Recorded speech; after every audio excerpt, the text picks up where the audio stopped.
Next, as a lecturer of the School of Law, it gives me immense pleasure to invite Professor Dr. Shiju MV, Dean of the School of Law, to address the gathering. Dr. Shiju has a PhD from Jawaharlal Nehru University and has previously worked as head of the department and professor at Christ Academy Institute of Law, Bangalore. He's also served as associate professor and head of the Center for Postgraduate Legal Studies at the Terry School of Advanced Studies, where he taught environmental law and policy and competition law. Professor Shiju has also worked at the National University of Juridical Sciences, or NUJS, Kolkata. He's published widely on environmental law and policy and competition law. He is a regular contributor to Oxford University's Oxford Yearbook of International Environmental Law.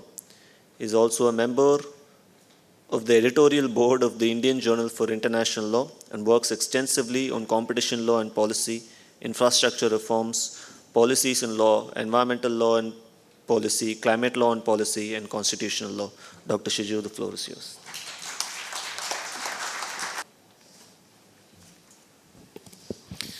Honorable Chancellor, Vice Chancellor, faculty colleagues, students, prospective students, parents of prospective students, and friends.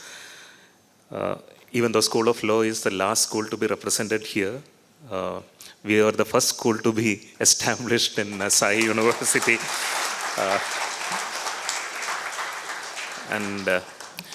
I was about to raise a dispute with Vivek as to why School of Law comes last, but I know the answer. He has very intelligently put alphabetical wise.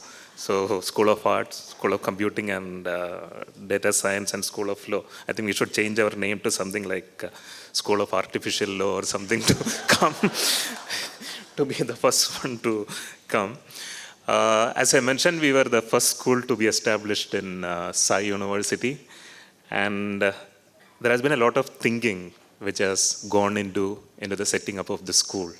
And we continuously discuss about what is the relevance of law in this already been spoken about AI, technological revolution and all.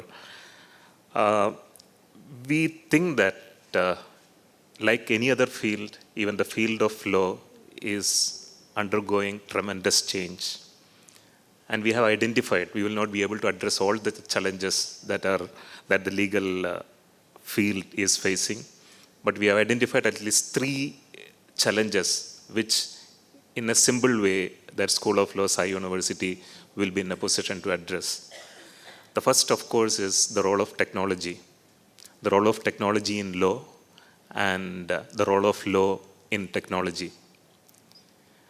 Whatever the computer scientists, the physicists all say, at the end of the day, if the technology has to be made available to the people, permission of law is necessary. Okay.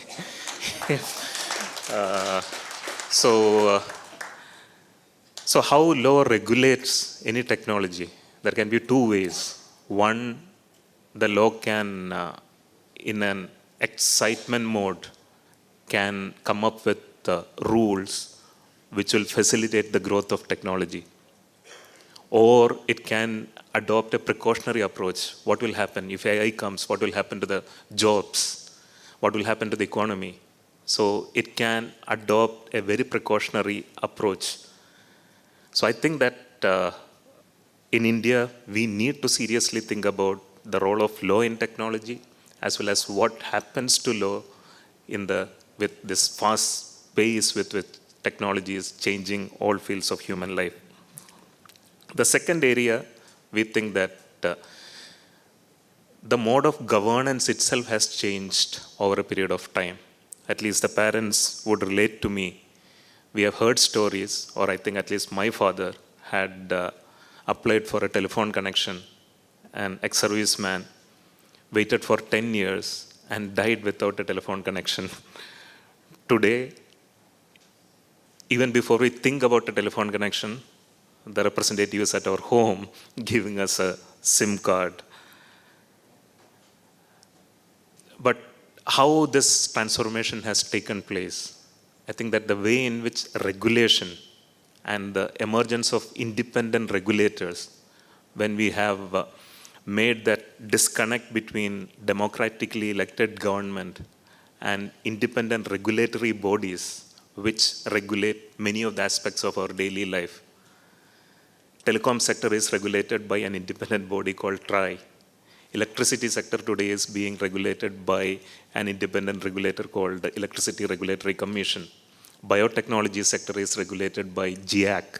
So there are many independent regulatory bodies which have come up, which has in a way transformed the idea that we studied about separation of power, that there is a legislature which makes law, there is an executive which implements law, and there is a judiciary which adjudicates disputes. But today we have a TRAI which makes the law, implements it, and settles the dispute. Okay. So how this transformation has changed even the field of law, it needs great studies, in-depth studies, research and all. The third is, have you ever heard a big corporation going to a court of law to settle their dispute? Where did Anil Ambani's company go in their dispute with the Delhi Metro Rail Corporation? They did not go to a court of law. They went to arbitrators. So we can see that these high-stake disputes today has been taken out of the field of courts, and it is alternate dispute resolution mechanisms which are settling these type of disputes. Arbitration is going out of its way. Now what we speak about is mediation. So I think our students have to be trained in these alternate dispute resolution modes. So with these, all the academic programs at School of Law has been designed with these three fundamental challenges that we see in the field of law. When I joined, started teaching, my first Vice Chancellor, Padma Bhushan N.R. Madhav Menon, who in a way transformed legal education, gave us an exercise book and asked us to take notes. And he said that the functions of a university are threefold. I remember even today, even though I studied it 20 years back. He said that the functions of a university is one, teaching, second is research, the third is extension and community activities. Now coming to the teaching role of School of Law, again we are the only school which offer many programs. We are the only school which offer a postgraduate program. We have a BA LLB honors program, a 5-year program. We have an LLM, RAM, it's not large language model, it's Legum Magister, Master of Laws in Regulation and Governance. We have a PG Diploma in Technology, Law and Policy. And we also offer an MA in Public Policy with specialization in Technology Law. In all these teaching programs, I think that what makes us stand apart from other eminent institutions of legal learning like National Law Schools, I think are the three things. One is, if you study in Bangalore, the best in the country today, you will get great learning experience. But what you get in SaiU University is studying law in a multidisciplinary setting. The problems that the lawyers have to address are problems which are coming from the society. So studying only, interacting only with law students, I don't think that is the best thing that you can do.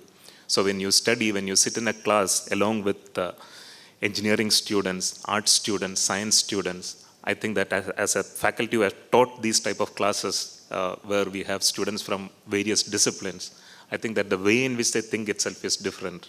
I think that that's a great experience that our students would be getting. Second is the pedagogical approaches that we have. We adopt, I'm happy that we have a very good mix of young and experienced faculty. Vikas, you have already met, who along with many other things being, he's not only a great legal scholar, but he's also a stand-up comedian. So you can think that sitting in his class. We have Abhishek, who is sitting there, who is a great champion of indigenous rights and a great traveler, a bird watcher, who brings in all these experience to his classroom. We have Siddhant, other than being a great teacher, a great researcher, is a cricketer, okay, and shares his birthday with Kapil Dev. Okay, so that's another thing. So the pedagogical approaches that these youngsters bring into the class is amazing. I wish that I studied in their classes, I attended their classes. I teach environmental law and competition law, two subjects which were never there. That subjects were not there when I studied my LLB. So what are you learning in these 5 years? I think that it's skill sets that are needed as a lawyer that you are getting in. So through our pedagogical approaches, I think that we are making our attempt to impart these skill sets that the students should get as legal professionals in the world. The third important thing is the faculty, as I mentioned. We have our regular faculty and we have our guest faculty who are partners of law firms, practicing advocates, former judges and all. So the students will get a great experience attending the class of this faculty. I said fourth one, only 3 I had, fourth one I forgot. So the next is research. We also have a huge research component in our school. We have a Center for Technology, Law and Policy, and we also have a water law initiative where we are looking at issues in these fields. Extension community activities, we recently concluded a very successful certificate course in nuclear energy and law, where we had faculty coming from the international regulatory bodies, national regulatory bodies, OECD and all. We have S. Krishnamurthy Endowment Lecture, which we conduct every year, where it is, I think it is an event that a lawyer in Chennai now doesn't want to miss. We had eminent personalities coming and addressing us, giving this endowment lecture. Water Law Initiative, as part of that, we conduct regular lectures. Leaders in the field of water law, both at the international level and national level, come and address on issues relating to water law. So it's I invite you to this exciting journey where we have undertaken to small step by a young university to address these huge challenges that the society is facing today, as well as the legal field is facing today. Thank you very much. We will be here if you have any questions. Yeah. Thank you.